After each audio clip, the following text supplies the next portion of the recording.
मैं कह रहा हूं कि दोस्ती बहुत अच्छी होती है। कदम रुक गए जब हम पहुंचे रिश्तों के बाजार में, कदम रुक गए जब हम पहुंचे रिश्तों के बाजार में। बिक रहे थे खुलेआम रिश्ते बाजार में। कांपते ओंठों से हमने पूछा, क्या भाव चल रहा है रिश्तों का? दुकानदार बोला, कौन सा रिश्ता खरीदोगे? बाप बेटे का, भाई भाई का, भाई बहन का, बहन बहन का, पति पत्नी का? बताओ कौन सा रिश्ता खरीदोगे?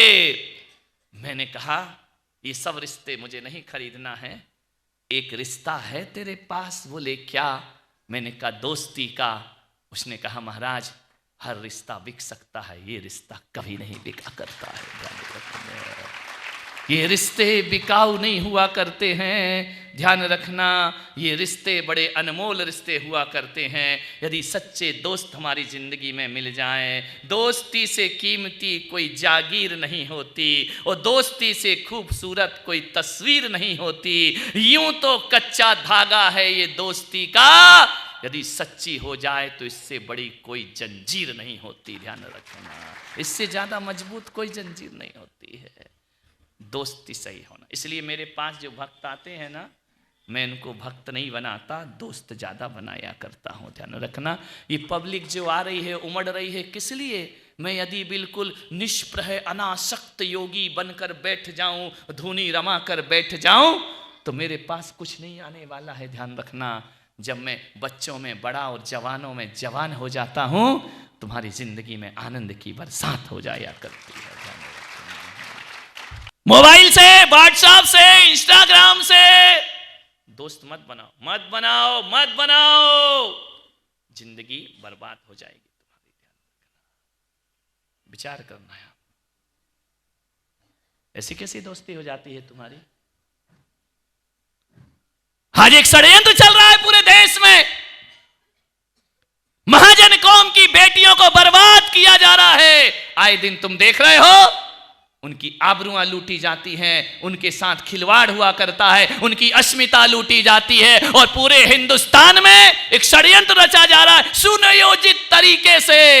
हमारी भारत की संस्कृति को तहस नहस करने का दुष्प्रयास चल रहा है। हमारी परंपराओं को छीना जा रहा है, हमारी धार्मिक आस्थाओं को छीना जा रहा है। और ये बेटियां गोरी चमड़ी और अच्छे स्मार्ट शकल देख करके अपनी जिंदगी को बर्बाद कर लिया करती। मत करिए ऐसा, ध्यान रखिए।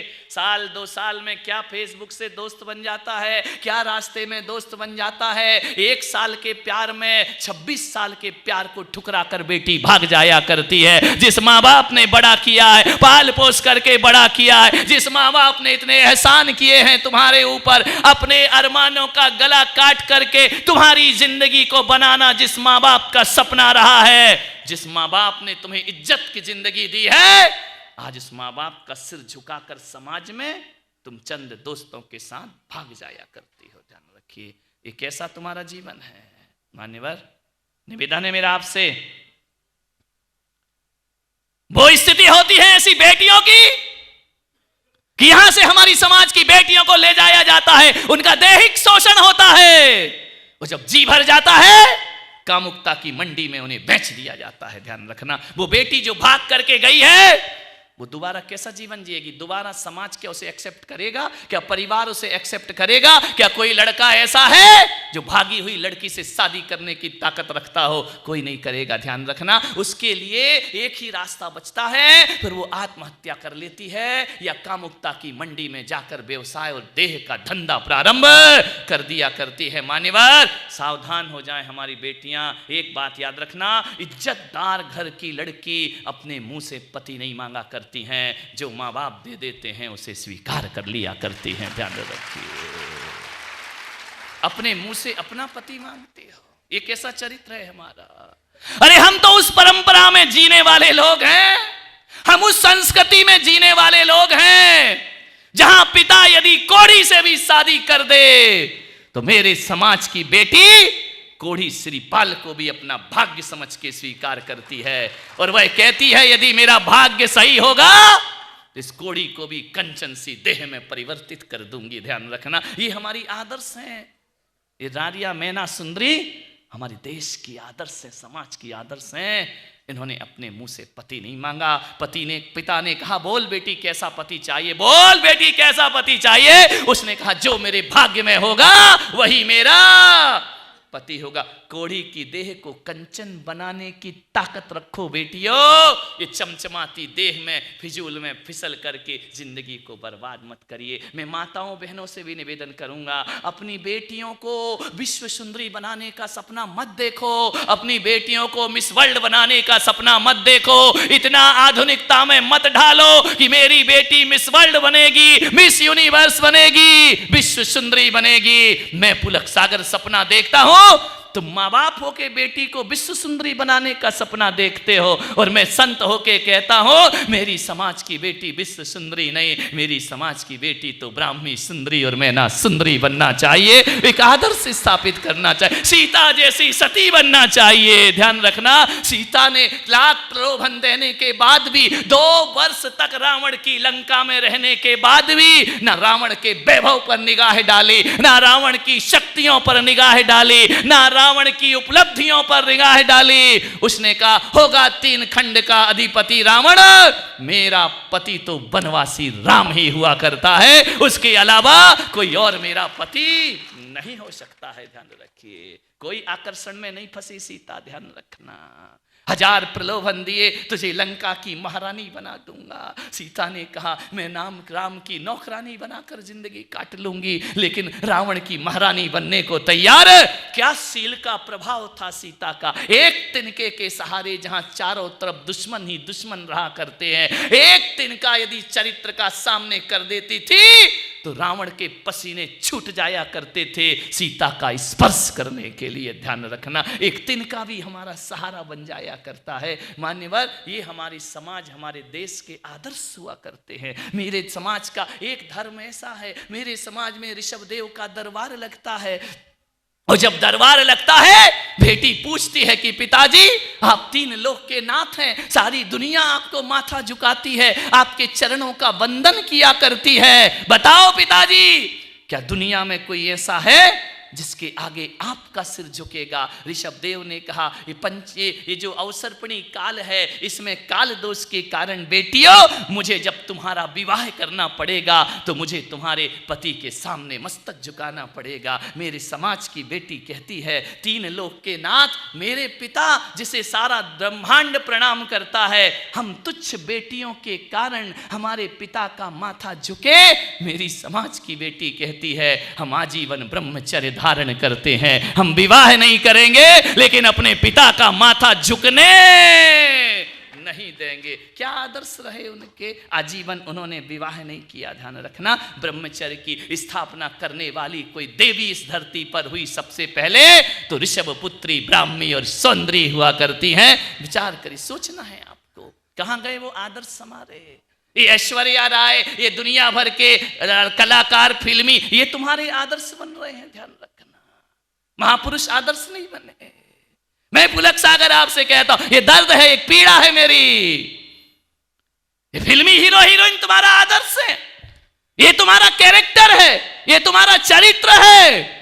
अरे पागलो, वो फिल्मों के पर्दे पर जो दिखते हैं ना ये लड़के जो हीरो कपड़े उतार कर खड़े रहते हैं, कुछ नहीं होता, वो नोट कमा रहे हैं और तुम्हारी जिंदगी बर्बाद कर रहे हैं। ध्यान रखना, उन्हें पैसा मिलता है, तुम्हारा चरित्र चला जाता है। ध्यान रखिए, वो तो नोट कमा रहे, वो तो मूर्ख बना रहे हैं सारी दुनिया को।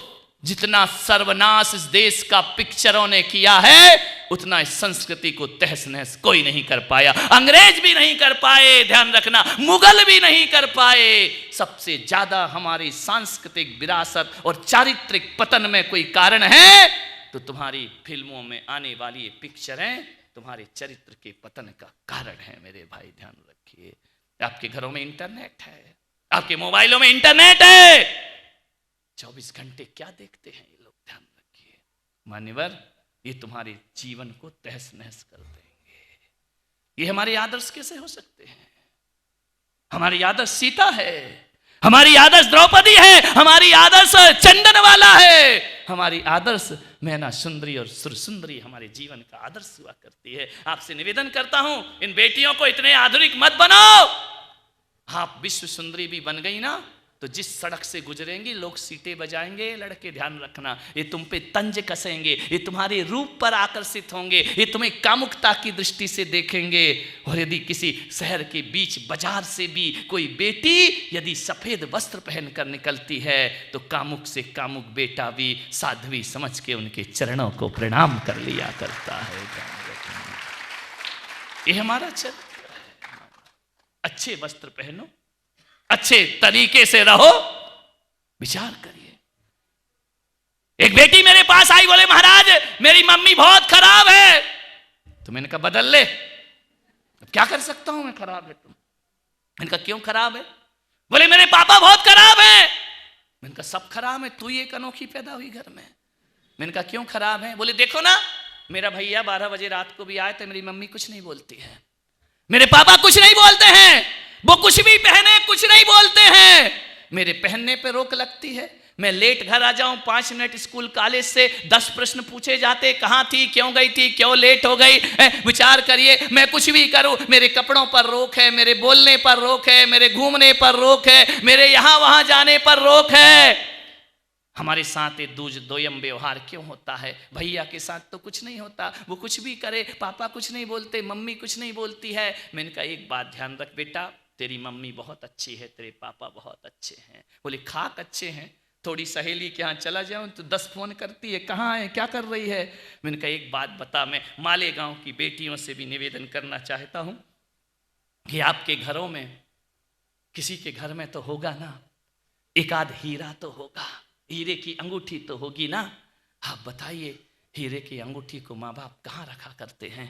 एक डिब्बी में रखते हैं ना, डिब्बी के ऊपर एक डिब्बा होता है, डिब्बा के ऊपर एक डिब्बा होता है, फिर वो अलमारी में जाता है, अलमारी के अंदर लॉक होता है, लॉक के लॉकर के अंदर एक और लॉकर होता है। कितने संभाल करके हीरे को रखा जाता है, हीरे को ऐसा नहीं रखा जाता है। लेकिन जब बाजार से सब्जी भाजी लाओ तो बताओ किस लॉकर में रखते हो? बेटी बोली वो तो ऐसे ही डाल देते हैं डोलची में। मैंने कहा एक बात याद रख बेटा, जो सब्जी भाजी हैं वो बेटे हुआ करते हैं, और जो हीरा है वो बेटियां हुआ करती हैं। ध्यान रखना, बेटी हीरा है, हीरे को संभाल के रखना पड़ता है।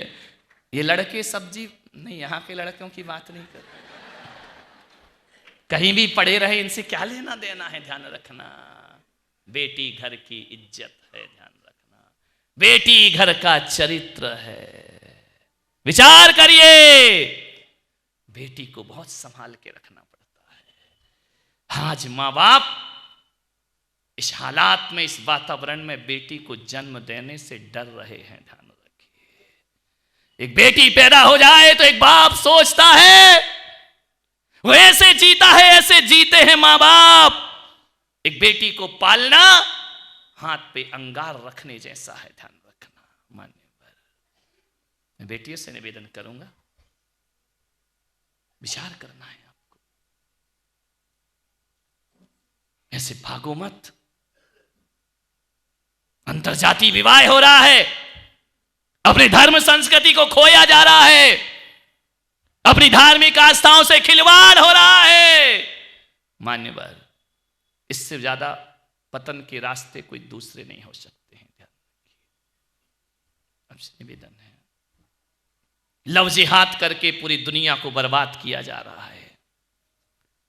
कीमत लग रही है बेटियों की, जैनों की बेटी इतने में, ब्राह्मण की बेटी इतने में, सिख की बेटी इतने में, इनका धर्म को नाश कर दीजिए।